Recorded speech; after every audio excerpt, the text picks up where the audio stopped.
Wilbur right আর Orville Wright, এই দুই ভাই 1903 সালে এই বিমান আবিষ্কার করেছে এই আয়াতের উপর গবেষণা করে।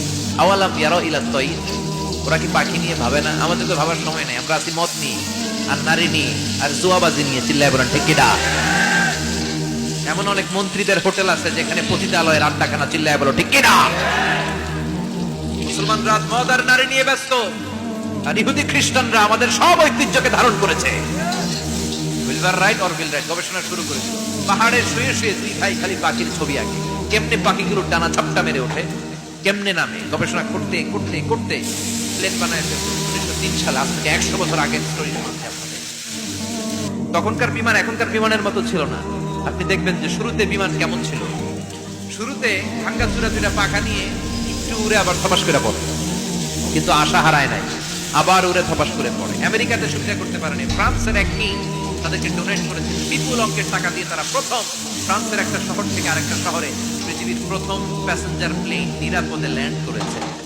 মানুষের উড়ার স্বপ্ন সফল হতে শুরু করলো। এখন বিভিন্ন ধরনের বিমান একটার পর একটা শুরু হয়েছে।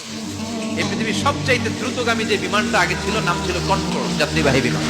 এটার পরে এখন একটা বাইরে হচ্ছে বোম সুপারসনিক। কি নাম?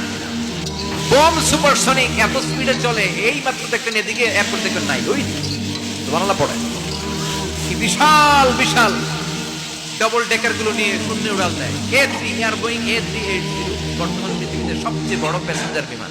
কার্গো বিমান তো এগুলোর 7-8 ডবল বড় হয়। I am talking about the passenger plane A380। 525 জন যাত্রী নিয়ে এটা শূন্য উড়াল দেয়। 525 জন যাত্রী, কেবিন ক্রু, পাইলট, বিমানের ওজন, খাবার দাবারের ওজন, ফুয়েলের ওজন, 525 জনের লাগেজ টাগেজের ওজন, এই সব নিয়ে শূন্য উড়াল দেয়। সুবহানাল্লাহ কইবেন না? এই বিমান আবিষ্কারের আগ পর্যন্ত গোটা বিশ্বব্যাপী সব দেশে দেশে ছিল সেনাবাহিনী আর নৌবাহিনী।